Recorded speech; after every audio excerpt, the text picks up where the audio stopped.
So my fiance said I should give Tentacool the meme glasses in my thumbnail. I thought this was a great idea. However, I did my research and Gym Leader Matt beat me to it, so I decided not to add the glasses to Tentacool as a result. A couple days later, I asked Serena, who does all the illustrations for the channel, to draw some Tentacool expressions for the video. She told me she had a great idea but didn't mention what it was, and I just let her go for it. And then she sent me this. So I wanted this smug little guy in my thumbnail so badly.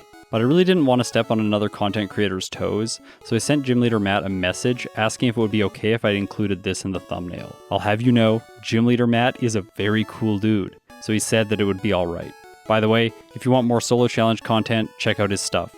I've left a few of his videos in the description, along with the playthrough rules, software I use, term definitions, and a guide to switching starters. Tentacool is basically the Zubat of the sea. When I was a kid, as soon as I caught it, I boxed it. With moves like Wrap, Constrict, Acid, and Water Gun, it was very frustrating to even try and use this thing, so I just thought, yeah, this thing's terrible, let's put it away. Plus, why would I use it if there are awesome water Pokemon like Blastoise? And then, when I started to do this run, I looked at Tentacool's stats. Why does this thing have 100 special? That's 15 more than Blastoise. 70 speed is also pretty decent. Unfortunately, its HP, attack, and defense stats all leave a lot to be desired. Still, the water typing is really nice, especially here in Kanto, but the poison type adds a lot of drawbacks. Just think about my Coughing and Ekans playthroughs. Poison types have not fared well so far. However, with the water typing in combination with an outstanding special and speed, I think the Tentacool might just be the best poison type that I've used yet. And its move pool convinces me of this. Acid, Wrap, Water Gun, Barrier, Swords Dance, Double Edge, Bubble Beam, Ice Beam, Blizzard, Mega Drain, and Surf. So it has two setup moves that both sharply raise the stats that they alter. It's a bit unfortunate that it gets an attack boosting move when it's primarily a special attacker. However, with the badge boost glitch, both of these moves are going to be workable. Plus being able to shore up weak defenses can come in handy. Brock, on the other hand, doesn't have any problems with weak defenses because he's the rock-solid Pokemon trainer. And especially against my water type that only learns poison and normal moves until level 22. But there's a way to do this long before Tentacool learns Water Gun. I can level up to 13 and learn Wrap. In Generation 1, this move prevents the opponent from attacking. If you outspeed, then it's quite possible to trap the opponent forever. The only way that the enemy can get a move in is if Wrap misses, which happens 15% of the time. Yeah, this move kind of has trash accuracy. However, let's think about how long it's going to take me to level up Tentacool to level 13 to learn Wrap. So, to do this, let's think about Rattata, the rodent that occupies the earliest route in the game. What do you think its growth rate is? Well, it's medium fast, the most common growth rate. And what about Zubat, the bat that occupies nearly every cave in the game? It's also medium fast. So Tentacool is obviously also medium fast. Right? Right? Nope. Here's a fact that I bet very few of you knew. Tentacool has a slow growth rate. Yes, this thing levels up at the same speed as Dratini, the legendary birds, and Mewtwo. In the past, this growth rate has really slowed Pokemon down that should have been incredible otherwise. So getting to level 13 today is going to take quite some time. So despite Tentacool's excellent stats and water typing, its poison typing and slow growth rate are probably going to hold it back today. At level 11, Tentacool already has 24 speed. That means it's going to move first against Onix, who has 23 speed. Finally, I make it to level 13, and now I'm ready to take on Brock.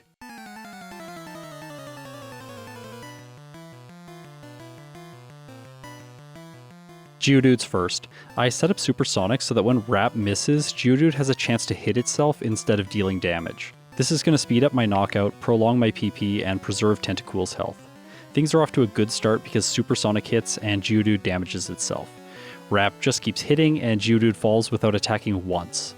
Onix is next. I go for Supersonic, it fails, Onix binds, but it's only doing 2 damage a hit. My next Supersonic works, Onix crits with Tackle, I use Acid once, hoping for a defense drop, and I actually get it. Now, Onix deals more damage to itself in Confusion as a result, and it's time to Wrap. The Wrapping Lass would be proud. By the way, if one of these hits crits, all the successive hits crit as well. So that's a way for Tentacool to deal a bit more damage every now and then. After all, this thing has almost a 14% chance to crit because of its speed stat. The PP for Wrap eventually runs out, but that's okay because I can just use Acid to knock the Onyx out. And with that, Tentacool's done it. A Brock split under 10 minutes. That's pretty decent. Route 3 is simple for the jellyfish. Acid is quite good against all the bugs here. What I really want is a special move though. Not being able to use my best stat is pretty painful. And conveniently, the TM for Water Gun is just inside the entrance to Mount Moon. As I go, I only fight one optional trainer, this hiker with his team of 3 rock Pokemon.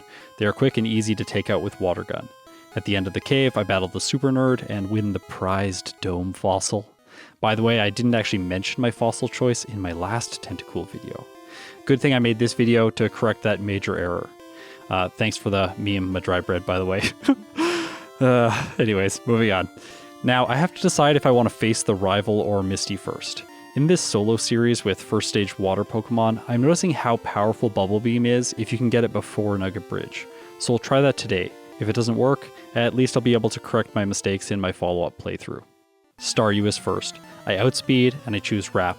The ideal scenario is that I want to make it to Starmie without taking any damage. My first Wrap knows this because it gets a crit and hits 5 times, taking Staryu to orange health. My next one hits 3 times, and Misty's lead falls. Now, Starmie is much more complicated. It has 16 more speed than my Tentacool, so I use Supersonic to cut its consistency when my Wraps end. I followed up with Acid to hopefully break down its defenses, but she's put up too many and it doesn't work. Okay, so I need to start using Wrap. Starmie hits itself and Wrap begins. The first one's a 2-hit, and the second one's a 2-hit. My third Wrap crits and hits 3 times, bringing the Starmie to orange health, and then I crit again, so I've done it, despite my graphics card dropping the ball in the encoding right at the end. With Misty out of the way, I can teach Tentacool Bubble Beam before the rival battle, which is really fortunate because I totally forgot to heal. I've got 17 hit points. Bubble Beam one-shots the Spearow, Sandshrew comes out, and obviously gets one-shot as well, no sand attacks today. But the following Rattata knows Quick Attack, it uses it, and that takes Tentacool to 8 hit points. And then Bubble Beam finishes the rat off. I don't think Bubble Beam can one-hit the Eevee. Its special stat is decent after all.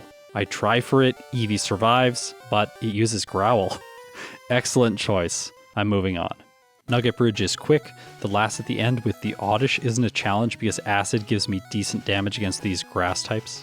I smash the rocket, earning myself the TM for Dig, and I head to the SSN. I'm grabbing Rest today. Tentacool's a poison type, and I know that it's going to hit a roadblock at somewhere, so having recovery will be really useful. Plus, I really should never skip this TM. Every time I do, I end up getting punished. In the rival battle, we can start to see Tentacool's power building. It just one-shots all of his Pokemon, even the Eevee this time. I guess a critical hit made that possible, but still. With how everything's going, I think that I can take on Surge now. Maybe, just maybe, my ridiculous special will allow this water type to survive a Thunderbolt.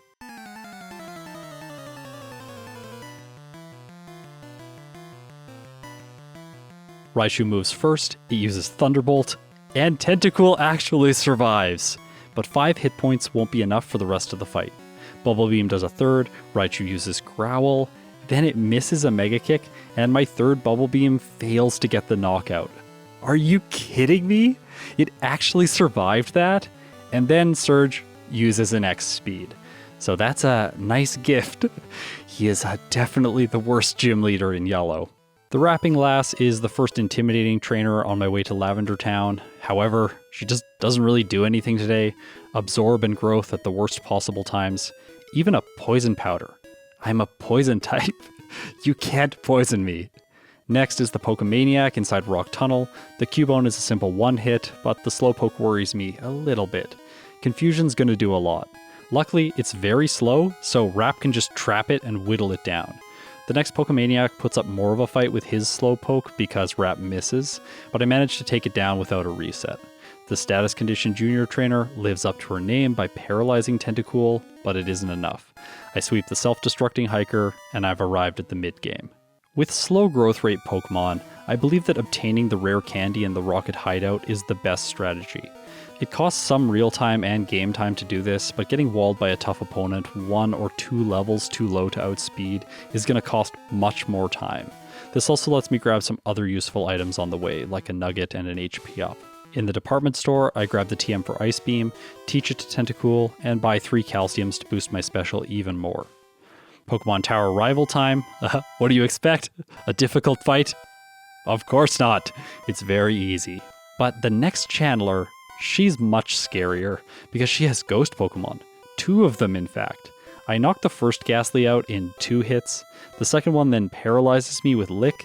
It confuses, Tentacool hits itself, Lick does damage, Paralysis prevents a turn, Lick does more damage, Tentacool hits itself again, and Nightshade KOs. So that's my first reset, and it's against a random NPC. Just great. At least she doesn't beat me the second time that I fight her.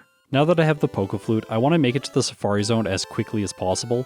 This is important for water Pokemon because I want to get Surf as fast as possible. This is going to make every following major battle much easier, and it gives KO ranges against most of the Pokemon that I want to fight for training. Now, Surf is good, but Tentacool's growth rate is not. I'm actually only level 30 at this point, and my speed is 62. In Yellow, Koga has a level 50 Venomoth that knows Psychic. So yeah, I think that I'm going to need to do some grinding now. However, I'm only here in Sylph to grab items. Most importantly, the TM for Swords Dance. I start my mid-game training in Erika's gym. Ice Beam is super effective here, and while its PP is small, I have stockpiled some ethers. By the way, I almost always use my max ether here. It helps the training last by increasing my PP and preventing me from making a trip to the Pokemon Center. With a couple more levels earned, I face Erika.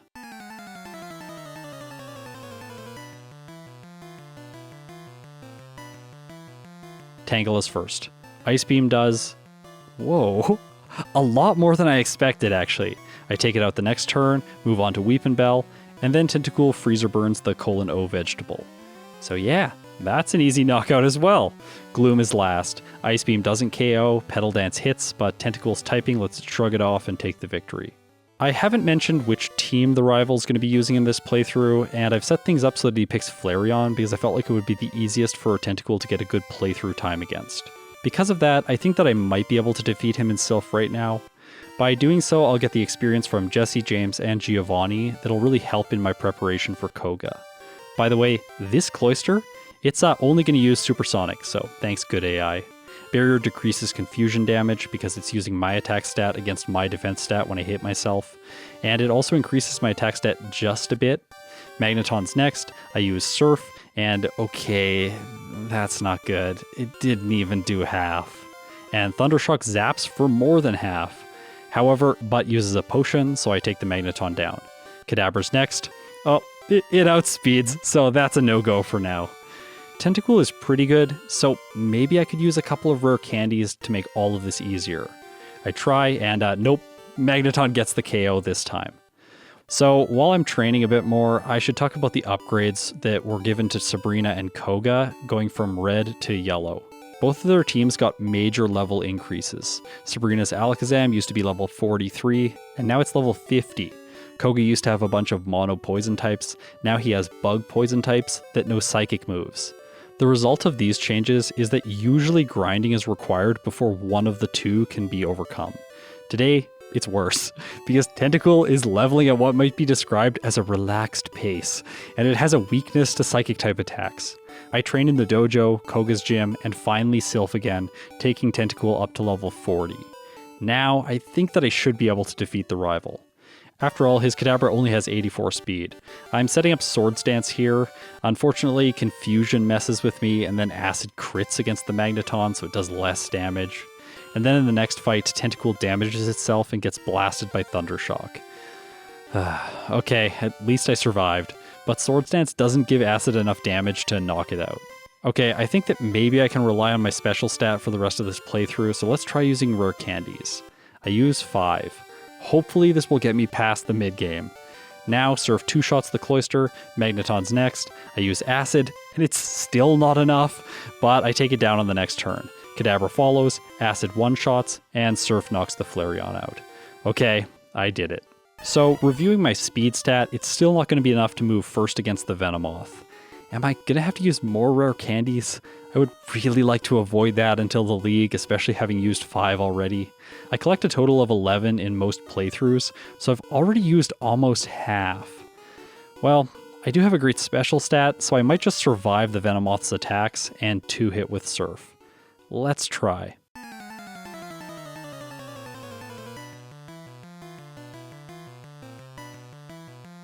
Venonat's first. I use Surf and it's a 1-hit. The second one is as well. And so is the third. I've reached Venomoth with full health. It moves first, uses Leech Life. Oh yeah, it actually knows that move, and my Surf does half. If you're confused why it chose Leech Life, that's because in Generation 1, bug moves are actually super effective against poison Pokemon, so Koga's good AI chose it.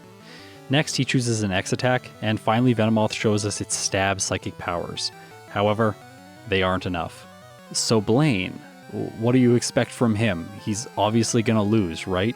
I wasted some time setting up Barrier, trying to prepare for the Rapidash or Arcanine if they use Takedown. After all, these fire types have decent specials, so water moves don't always one-hit. This setup allows Confuse Ray to do its work, and Tentacool goes down. Alright, so I refuse to let that happen again. This time Surf crits Ninetales. I use Barrier against the Rapidash before taking it out. Arcanine's last uses Fire Blast, and my Jellyfish resists it and finishes the battle. That's much better.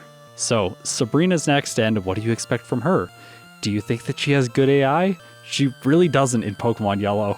So her Pokemon just spam random moves, which is great, because it gives me the time that I need to take the Alakazam down.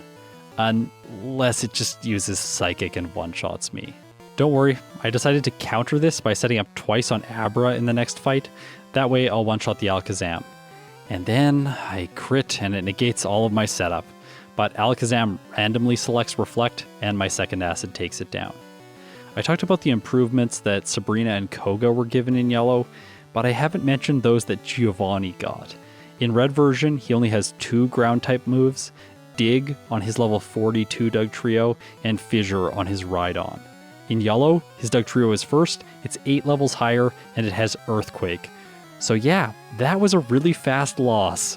Maybe if it uses Dig or misses Fissure, I can get a barrier off and then survive a hit. That badge boosts my speed as well, so that I get a second barrier in. And then Dugtrio crits. Just great. Well, I'll knock it out if it doesn't crit. Apparently not though, because it can hit with Fissure and knock me out right away. This was getting a little bit frustrating. Currently, Tentacool is at 121 speed after the passive boost from Koga's badge. Dugtrio has 133 speed, so I need 12 more in order to move first. I'm gaining 2 every level, so that's 6 more levels. Now that I've defeated all the trainers in Giovanni's gym, I reflect on my options. The slow growth rate is going to make grinding against trainers across Kanto take forever. So I guess that this is where I need to use more rare candies. With the gym training behind me, I only need 4 to get the speed required. Now Tentacool moves first, Surf 1-hits, Persian is next. Oh, it's also a 1-hit. This fight just went from brutal to trivial. Every single one of his team members goes down to a single Surf. Normally, I just sort of gloss over the rival right before the league. He usually isn't too difficult. However, Acid is really starting to become dead weight. It can't even one-shot the Execute. Because of that, it gets Leech Seed. My lack of recovery makes things scary as damage stacks up against Cloyster. I do get all 6 turns of setup in, and then I start to attack. Surf 1 hits the Cloyster, 1 hits Magneton, 1 hits Kadabra, and Flareon is obviously no different. Being able to make it through this fight without changing my moveset is really nice. I preserved both Sword Stance and Barrier for the league. I can't remove Surf because there is no move deleter in Gen 1, and so I have one move slot that really needs some spring cleaning. However, if I remove Acid for Mega Drain, then what's the point of keeping Sword Stance, when I could just replace it with a move like Mimic?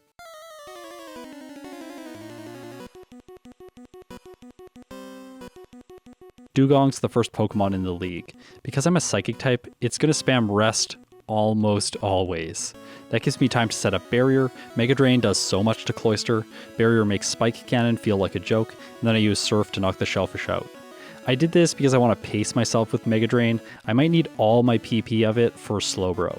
It does half, the Hippo uses Amnesia. Luckily Lorelei just keeps using Super Potions, and I finally knock it out. So that did take a lot of Mega Drains. I'm really happy that I used Surf on Cloyster. Jinx is able to survive one of my hits, but Lorelei uses a potion, so I get a free knockout. Last is Lapras. I'm just gonna say, I love Lapras's design, it's so cool. Unfortunately, it confuses Tentacool, but it's not enough. My jellyfish is ready for its next challenge. And guess who the next challenge is? I'm going to give you like 15 seconds to think about this. While you're thinking about it, I need to say that I'm really enjoying using Tentacool so far. I'm excited to start testing with it because I think that optimization is really going to aid this setup machine. Knowing which moves I can use when, like how many barriers, how many swords dances, that's going to be so key to getting a better time. Okay, anyways, let's get back to it. The next challenge is, of course, Agatha. Well, not really. I can just mimic substitute and then set up 3 times, boosting my special a bit. That gives me better damage against all of her Pokemon, and they go down one after another. The third member of the Elite Four is next. It's Lance. Gyarados leads, and I decide to use Barrier to minimize damage from Hyper Beam. After 2 barriers and 2 Leers, I'm at half health with 4 badge boosts, so I decide to strike with Surf. It does half, and KOs Gyarados on the next turn. I hope that my special stat is enough for the Dragonairs. Unfortunately, the first one survives and paralyzes Tentacool. Now I have a problem. All of his remaining 3 Pokemon are going to outspeed. I mimic Ice Beam, giving me a way to KO, but I need more health to survive attacks. I try to use Mega Drain to heal, but it isn't doing much because Dragonair of course resists grass moves. Tentacool goes down. Okay, there's a really easy solution here. Teach Tentacool Blizzard in the place of Mimic. Why spend a turn stealing Ice Beam or having the chance to get paralyzed when I can just KO the Dragonairs right away? I take my time to set up against the Gyarados, and this ensures that I'm able to sweep. The skies grow cold, and the dragons fall one after another. I've made it to the champion.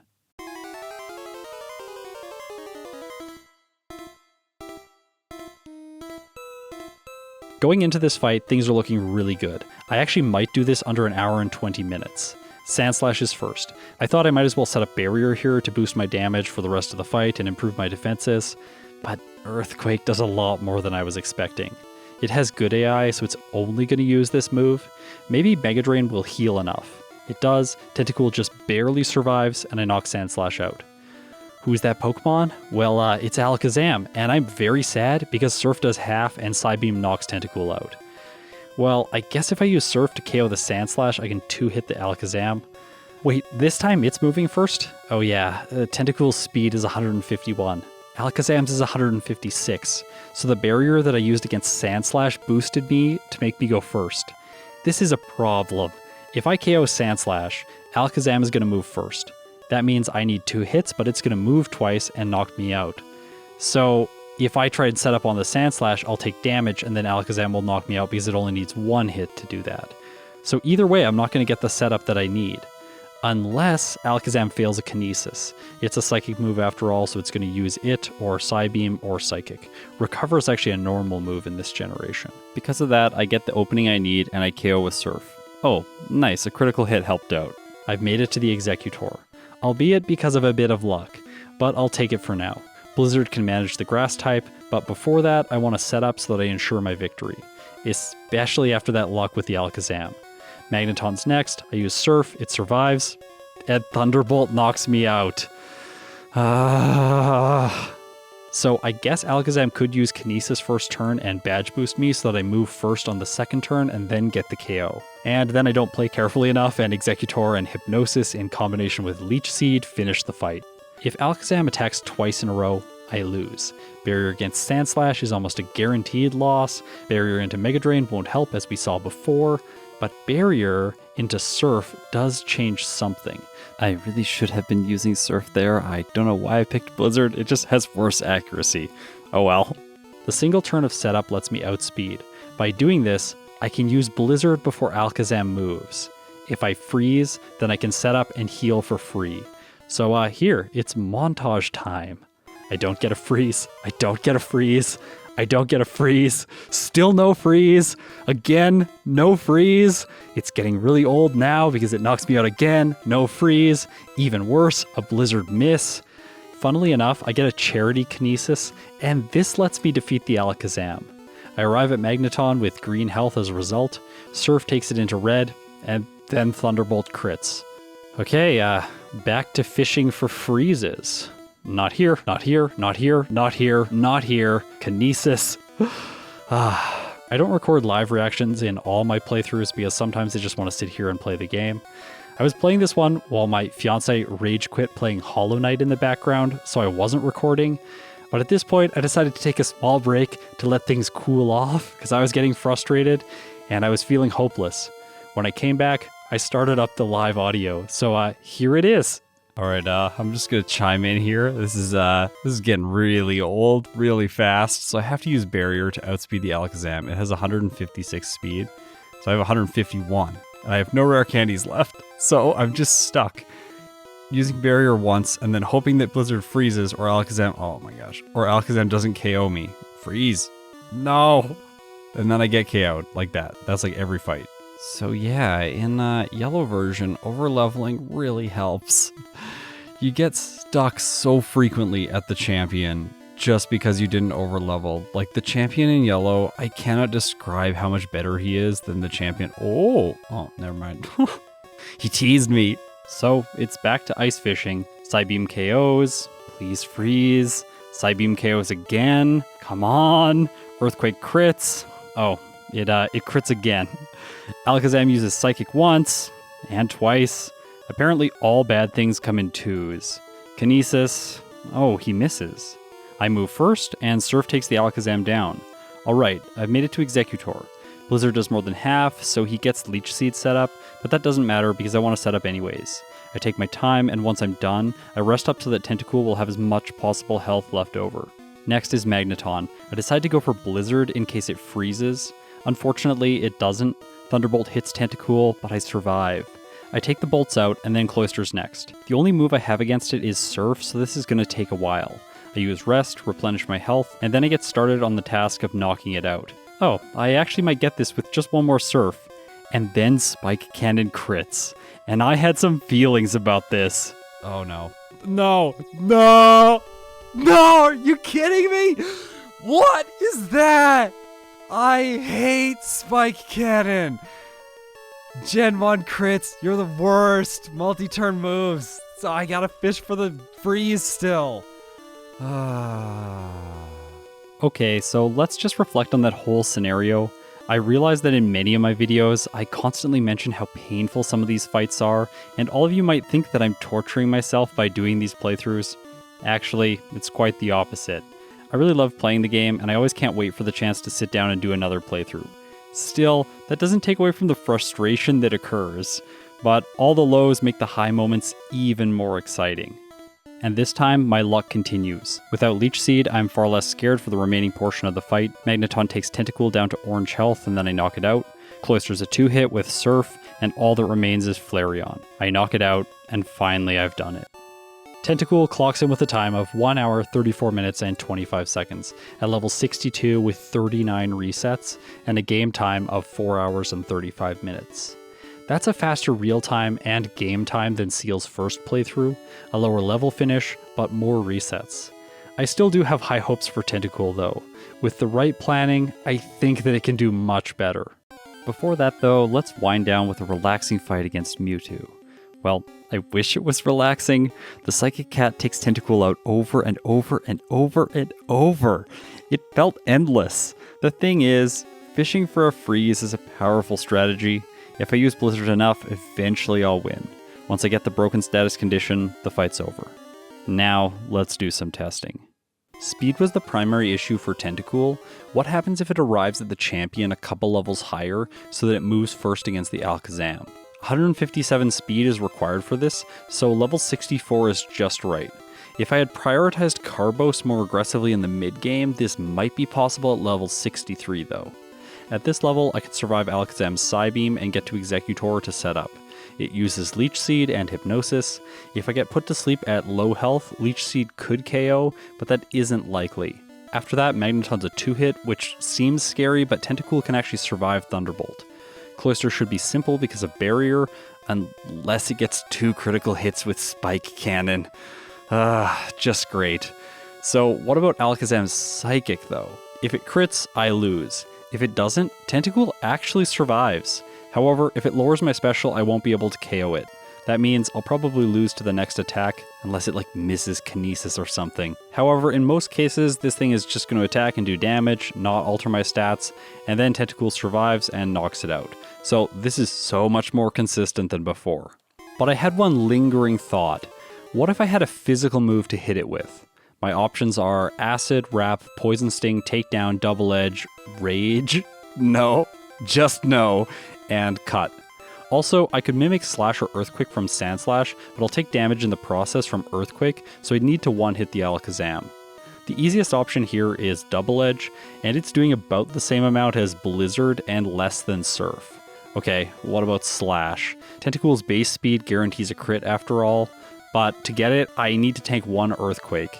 And then I remembered I was only surviving these because I set up Barrier, so these two moves aren't an option because there isn't time to use Mimic.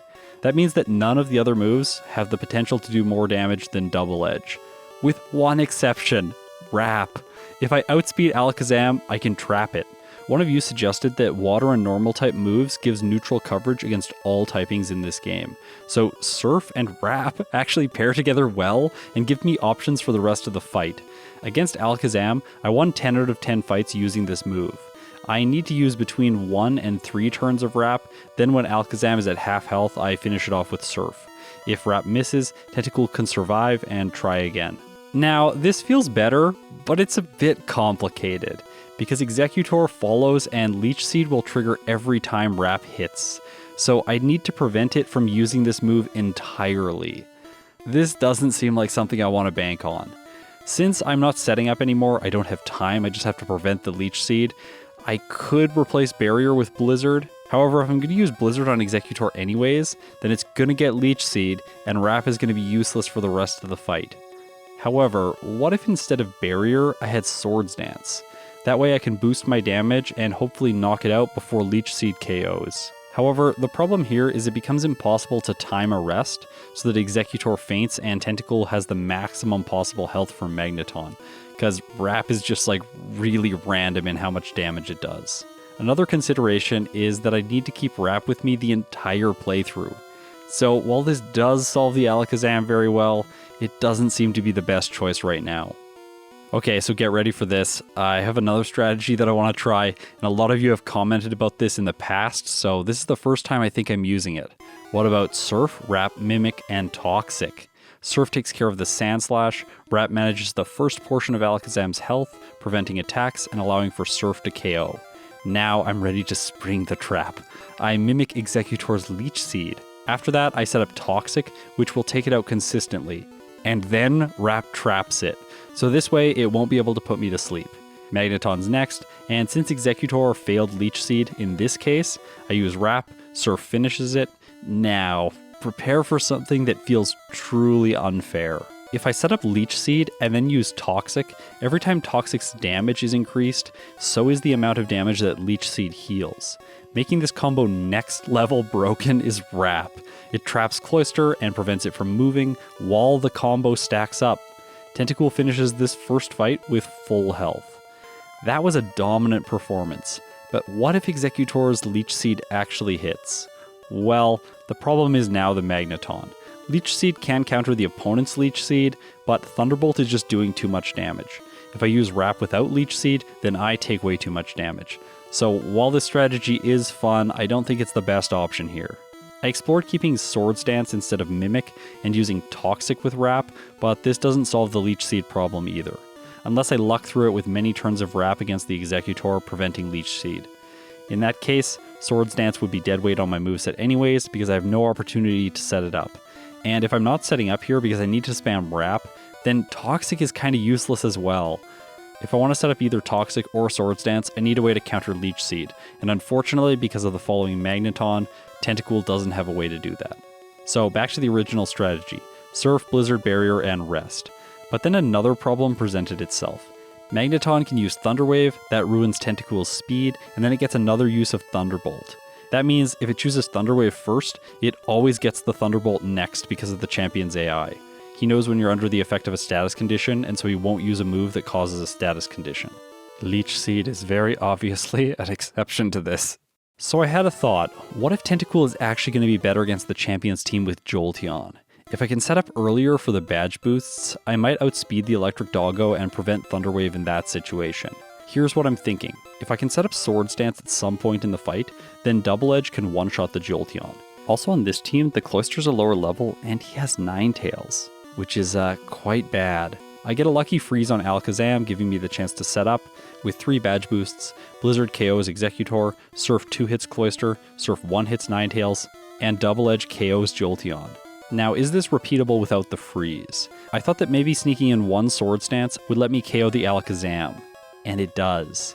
But now I don't have enough health left for the Jolteon. Another issue is that I have no recovery, so taking damage against the Alakazam essentially stops this strategy dead in its tracks. Since it's a 2-hit without setup on Sandslash, I think that I do have to let go of Double Edge. How much does Surf deal to Jolteon? Well, getting back to it's tough because Alakazam can still mess with me. I tried using Barrier twice in a row on Sandslash, but Earthquake KOs. Maybe with more investment in Iron earlier on, I might survive. Just a quick aside, this Sandslash alone is making me think that I should buy more Iron for most Pokemon. This thing's so good. Anyways, that seems like a long shot. When I do make it to Jolteon, Surf does a lot of damage, but it doesn't quite KO. However, Jolteon knows Pin Missile, and it's also super effective, so it's rolling the dice between 3 moves here, not 2 like Magneton was. In this case, it can choose between Thunder Wave, it could also use Thunder, which has a 30% chance to miss, or it could use Pin Missile, which is going to do a lot less damage. So I've been at this for over an hour now. By the way, I don't show all my tests, these videos are long enough. If I showed every single strategy that I tried, it would just be like a 3-hour video. Yeah. Anyways, I'm not coming up with a solution that I really like here. I tried using Cut in combination with Sword Stance for boosted accuracy, no recoil, and physical damage. But yeah, it doesn't help against the Alakazam, and that means that I have to forego the chance to freeze as well. But the real issue is that it's a gamble against Exeggutor. If I replace Mega Drain with Rest, I think this will be more stable. That way I get back to Jolteon with only 2 inconsistencies, Alakazam and Hypnosis from Exeggutor. Now, will this damage be enough? And no, it is not. Now, during the first playthrough, you might have wondered why I was keeping Acid so long. Well, I thought it might be useful in combination with Sword Stance. Could Acid be the answer for this fight? It certainly makes Exeggutor much easier to take out. Unfortunately though, for Jolteon, it doesn't quite do enough damage. I tried to apply this strategy to the Flareon fight, but it's more difficult because Magneton's just choosing between Thunder Wave and Thunderbolt. So in this case, it's starting to seem like this water type is better suited to knock the Jolteon out, just because it's more likely to miss or choose Pin Missile. So here's my answer. Sword Stance and Barrier. Sandslash and Alakazam are unchanged, there still is some inconsistency here. At Exeggutor though, I can set up using Rest to heal as it spams Leech Seed. From there, my special stat has received 6 badge boosts, and that doubles its value. Now I can take the Exeggutor down in 3 turns, Cloyster's a 2-hit, Ninetales is a 1-hit, and now it's the moment of truth. Jolteon gets crit, and it survives! Oh my gosh! Just wonderful. I made it back here, tried again, and I got another crit. So yeah, in these situations, the crit is actually doing less damage because my stat is boosted, but it bypasses that boosted stat in Generation 1 when it crits. Well, what happens when I don't crit?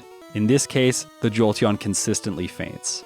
If I do crit, it could use Thunder, and that's a 30% chance to miss, so I might be able to attack again. So I think that this is actually the best way for me to get through this fight. For Flareon though, using this double setup actually allows me to take care of the Magneton, so this strategy is very good against the champion.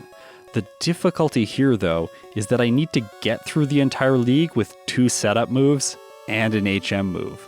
That means I'll only have 1 move slot that I can change up through most of the playthrough. So now I'm going to go back from the champion with this moveset and try and figure out the optimal time to teach moves. At Lance, I see 2 possible approaches to preserve both setup moves. Surf, Rest, Barrier, and Sword Stance, or Surf, Blizzard, Barrier, and Sword Stance. The first of these exploits Gyarados' moveset. Because it knows Leer, I can spam Barrier and use Rest when Tentacool's health is low. This lets the badge boost stack to ridiculous levels, and I can just heal with Rest. With nearly 900 special, Surf can one-hit all of his Pokemon, even if they resist it.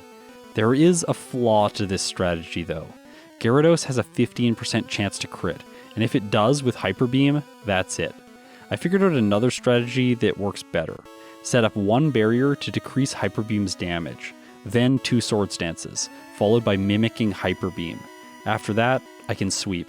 I could still lose here if Gyarados crits, but this way I don't spend like 10 plus turns setting up only to lose to a single critical hit.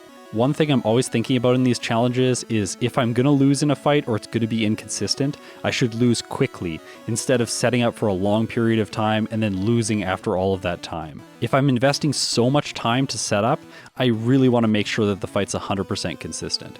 Well, I guess 99.61% consistent because this is Gen 1 after all. These games. Now let's go back to Lorelei. And she's changed because in this case, I have to choose between Mimic or Mega Drain. While I'll probably only need Mega Drain for this single fight, I do think it's the superior choice here. Stealing Amnesia from Slowbro is dangerous because it knows Psychic, and you can see that right here in this fight. Dugong provides such reliable setup that I can get Surf so powerful that I can actually manage the Slowbro right away. So if I can win the fight only using Surf, why not just bring Mega Drain in for recovery? Giovanni is perhaps the most disappointing part of Tentacool's run. I can use Barrier to boost my speed high enough. If Dugtrio uses Dig first turn, then I can set up once more, tank the hit, and sweep. But it can just KO immediately with Earthquake or Fissure. Luckily for me, it will never use Sand Attack, and there is a chance of a guard spec being used. So I'll have to decide if I want to train for the speed needed to move first, or if I want to try to pass him with Barrier luck. I tested it 10 times at the lower speed, and I won 6 of them. For Koga, it seems that leveling up a bit more really helps.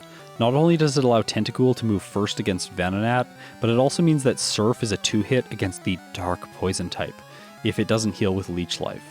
What this means is that it's actually impossible for him to use 2 Psychics in a row. If he uses an X attack, I'll just 2-shot the Venomoth. If he uses Leech Life first, then he can still only use 1 Psychic because he'll survive my second hit. So this makes the fight consistent. The only way that I can lose to the Venomoth is if it crits with Psychic, or I get a Gen 1 miss. Of course, I'll also need to outspeed the Sylph Rival's Kadabra, so level 40 it is for this fight. Surf can't one-hit the Magneton at this level, but there is another option. Instead of keeping Acid, I can just keep Wrap. After setting up with Swords Dance, it'll be pretty good. With a 5-hit, Magneton can actually faint in a single turn. Also, Wrap takes the Kadabra out in only 2 hits, so yeah, this is definitely the strategy here.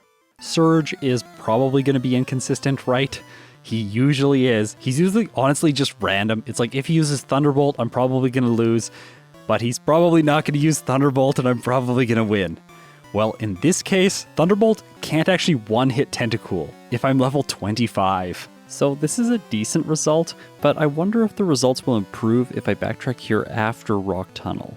In this case, I'll be level 28. This almost gives me the 2-hit range on Raichu, but not quite. Surge's moves do about the same to me. The advantage here is that I can do something that I've never done before. I can actually backtrack after learning Ice Beam and potentially freeze Raichu. So this is a bit more consistent because of that. I got lucky at Misty previously, Starmie's dealing just too much damage, and Supersonic isn't consistent enough. Like, Supersonic might very well be the least consistent move before Dynamic Punch was introduced. Even if I use the 2 available rare candies before this fight, the results don't improve. I think that Nugget Bridge first makes more sense for Tentacool. That way, I'm level 23 for Misty. In this case, it isn't even great. Supersonic needs to cause some self-inflicted hits or Tentacool isn't going to win. Because this isn't much more consistent, I think I need to just get through Misty with luck. I need to save my rare candies for later, specifically because this jellyfish has an awful leveling rate.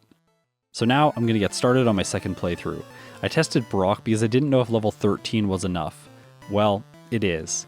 I do need to confuse Geodude as soon as possible though, because running out of PP is an issue. This is typically the case when you're going up against the rock-solid Pokemon trainers. It's such a grind. Luckily, Supersonic provides an avenue for additional damage, and Acid can lower defense, thereby increasing confusion damage. Onix is a slog, but Tentacool does it. I'm only 5 seconds ahead of my previous time. That said, things are going to seem like they grind to a halt now. That's because I'm going to do a lot of optional trainers between here and Misty. Almost everyone on Route 3, like not this bug catcher that you have to jump over a ledge to get. You see a bug catcher? I don't even know what this guy is. He's not a bug catcher. I think he has a Spearow, but yeah, I'm not going to fight him. I'm also going to face everyone in Mount Moon. I'm doing this in preparation for Nugget Bridge and later Misty. Because of this extra time spent training, I breezed through the rival and continued training against optional trainers on Nugget Bridge. Now I'm level 24 for Misty. The slow growth rate is awful. I did all that and got like one more level. Come on. Well, please let me win on my first fight. Staryu goes down, only getting a single tackle in. Next is Starmie. I use Supersonic, hold my breath, and it works. Starmie hits itself and the wrap begins. I reestablish confusion and then Starmie starts to hit with tackle. Once, twice. Ouch, that second hit was a crit. Tentacool's left with 11 health. I don't think a single wrap will take it out even if I get 5 hits. I guess I need to gamble with Supersonic.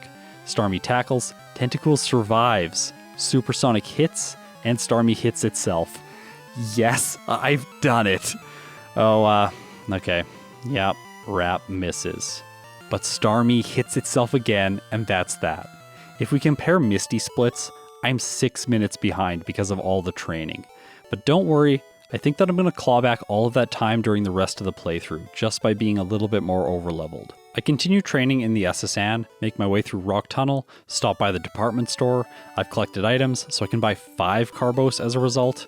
This is exceptional actually. It's usually 2 vitamins, sometimes 3 if you're a little bit more frugal, 4 if you're incredibly frugal, but in this case, 5's just outstanding. I'm really happy with this.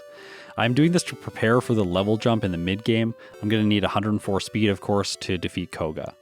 So now let's try Surge with Ice Beam. This is a very first, and it also freezes first turns. That's great. I've avoided resets entirely in this playthrough. I head to the Safari Zone, grab a Carbos, and then the training begins. Erika's gym, Erika herself, the dojo, and then I backtrack to Sylph. That brings Tentacool to level 45. Okay, that's a lot of time that I've invested. Now it's time to face the rival. The strategy involving Wrap and Swords Dance works so well here. +6 allows it to manage the Magneton, the Kadabra, and Surf takes the Flareon out. Now my extreme focus, you might say hyper focus, on buying Carbos has led Tentacool to obtaining 104 speed 1 level early. You can see that here in this Giovanni fight, which I never narrate because he's so bad. But how's Koga gonna be? All 3 Venonats are a 1-hit with Surf, Venomoth follows, Surf does half, it uses Psychic, no special drop, so this is over. Unless my Surf doesn't knock it out? Okay, so it hangs on with a sliver of health? Venomoth uses Psychic again, but luckily, Tentacool survives, and I do manage to take the victory. Now, it's Blaine time, and I had some seriously unfortunate luck here. I wasn't sure if Surf would KO, so I wanted to use Wrap first, just to whittle it down and then 1-hit with Surf after that, but it just misses way too much on Ninetales, so I'm really bruised for the rest of the fight. Luckily, Rapidash is a 1-hit, and Wrap works on Arcanine, so I do manage to win, but Wrap made things more stressful than they needed to be. Now, I didn't test Sabrina, since she's going to be pretty random because of Flash and Kinesis. I set up Swords Dance once to boost my speed and boost Wrap's damage. Abra doesn't get a flash and then it goes down. Wrap traps Kadabra long enough to KO, but I level up and this resets my badge boosted speed, meaning that Alakazam's going to move first. It uses Reflect. I choose Wrap, it misses, I try again, but as soon as it hits, I change my mind. Using Swords Dance again will counter Reflect and boost my speed. I just can't get hit by Psychic in the process. Psywave, on the other hand, is okay, and then Wrap traps. Alakazam falls. After using rare candies to boost my level, I got the speed required to get an easy victory against Giovanni. The pre-league rivals next. Once again, the strategy here is to set up on Cloyster. It's only going to use Supersonic. I did add Blizzard in just to ensure that Execute doesn't lower my speed with Stun Spore. And with that, Tentacool's off to the league, so let's check in with my splits. I'm no longer slower. I'm actually 1 minute and 36 seconds faster than my previous attempt. So that's a 7.5 minute swing from the Misty split. However, I think that the real gains are all still ahead. I use all but 3 rare candies against Lorelei. This is so that I won't level up during the fight with her. That way I can manipulate my experience at Agatha, Lance, and the champion to ensure the same thing. I got asked a little while ago why it's good not to level up during a fight. This is because the badge boosts that my setup creates are reset whenever my Pokemon levels up. Agatha's actually easier this time around because I have 2 setup moves. While I can't use Rest to heal, which is a little bit less consistent, I can use Substitute 2 to 3 times. With 6 turns of badge boosts on the field, I am surviving hits more, and after that, I can sweep all of her Pokemon in single hits each. Lance is next. Gyarados leads. Here's the turns. Barrier, Dragon Rage, Swords Dance, Hyper Beam, I Mimic Hyper Beam, and then I get one more turn of setup in. I survive the second Hyper Beam and begin my sweep. Please be enough. I really don't want Hyper Beam to miss. And in this case, both the Dragonairs fall, Aerodactyl's easy to manage with Surf, and Dragonite's last. Hyper Beam hits, and I've done it. At last, I've arrived at the champion. Will all my work pay off, allowing me to seal the deal with a reset-free Tentacool playthrough? Or will Alakazam break the streak? It uses Psybeam, Tentacool survives, and Surf gets the knockout. It's time to take things slow now on the Executor. I'm keeping track of how much damage Leech Seed is doing each turn. Looks like 10 hit points. This is because I want to be very safe so that sleep doesn't get me. In Generation 1, it can last from 1 to 7 turns, and you don't attack on the turn you wake up. So that's around 70 to 80 damage total that could accumulate from Leech Seed if Hypnosis puts me to sleep. So I want to heal with Rest as my health approaches that level. This is slow going, but finally I managed to knock out the pineapple tree. Seriously though, Executor looks like a pineapple. Have you ever gone to the grocery store and seen a pineapple? This thing looks like a pineapple. I don't care if it's based on a coconut tree. Forever a pineapple tree. Surf takes Magneton out because of a critical hit. It would have done slightly more if I didn't get the crit, by the way. After that, Cloyster's a 2-hit, and then Flareon's a 1-hit. Tentacool clocks in with a time of 1 hour, 13 minutes, and 5 seconds, at level 65 with no resets, and a game time of 4 hours and 50 minutes. In my follow-up playthrough, the game time is higher, and that's because I reset less. Also, I spent more time training. By the way, game time and resets are inversely related. As game time increases, resets decrease. That is, provided the player is playing well and not just like randomly wandering around. I'm really happy that I was able to get a perfect playthrough, but I'm a bit disappointed by the real time. The slow growth rate and poison typing really did hold this sea monster back. Without them, I think that it would have earned a very high spot in my tier lists. Now I'm ready to rank it in my first stage water type tier list. Poliwag is the clear leader by far. Its time was so unbelievably fast. Goldeen was second with a time of 1 hour, 23 minutes, and 39 seconds, but today, Tentacool easily beats it and earns itself second place. Now, let's rank Tentacool overall. It got a faster time than Aerodactyl by only seconds, but that doesn't tell the whole story. Aerodactyl felt awful and awkward to use, but Tentacool felt smooth after testing, so it deserves a spot at the top of the B tier. Up next is Horsey, and I wonder how it's gonna do. Put your guesses in the comments because I read them all. Also, like, subscribe, and ring the chime echo so you'll be notified when that video goes live. Thanks to my patrons for their continued support. Now, if you've made it this far, you're incredible. It's bloopers time. In Generation 1, this move prevents the opponent from out-attacking. In the past, this, it's like a lisp. Come on. So, despite Tentacles' tentacles, yes, tentacles, yeah. Nugget Bridge is quick. The last at the end with Oddish isn't a challenge because Acid gives me decent damage. Raichu moves first. It does not do that. Ice Beam is super effective here, and I've stockpiled some ethers, yes. By the way, I always almost, perfect sentence. And then Tentacool Freezer burns the colon vegetable. Leech Seed can counter Butch Leech Seed. At Lance, I see 2 possible approaches to perverve, and there is a chance of a guard spec being used. Oh, come on. I set up Swords Dance once to boost my Rap's damage. I don't know what I was saying there. The garage door opened, and then I was just like, I can't keep going. There's noise. This microphone's so sound isolating, it doesn't even matter. You probably won't hear it in the recording at all. But it also means that Surf is a 2-hit against the dark poison type Venomoth. Yeah, check this video out if you want to know what's up with Venomoth's typing. No, don't do that. Don't do that for people. People could just comment, don't know what you're up to. Venomoth is definitely a bug poison type. And then I can just say, welcome to the channel. It's not. If you're new, that's what's going to happen to you. Just know that now, okay? So if you watch the bloopers, you will now know that if you show up and you comment that Venomoth is a bug poison type, we're all going to tell you how wrong you are. I'm so sorry. This meme is probably not good for growth on YouTube. Please comment and like the video. Help me with the algorithm. Help spread Venomoth's true typing. It's a fairy dark type in Gen 1. Actually, maybe just mono fairy. Been wanting to show this art off for a while. I need to like just make it fairy type at some point.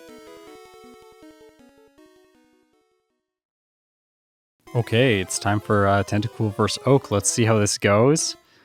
Yeah, I'm gonna set up barrier here because this thing has physical moves and Leer. And so, unless it gets a crit, I'm gonna be fine. Okay, again, let's do this again.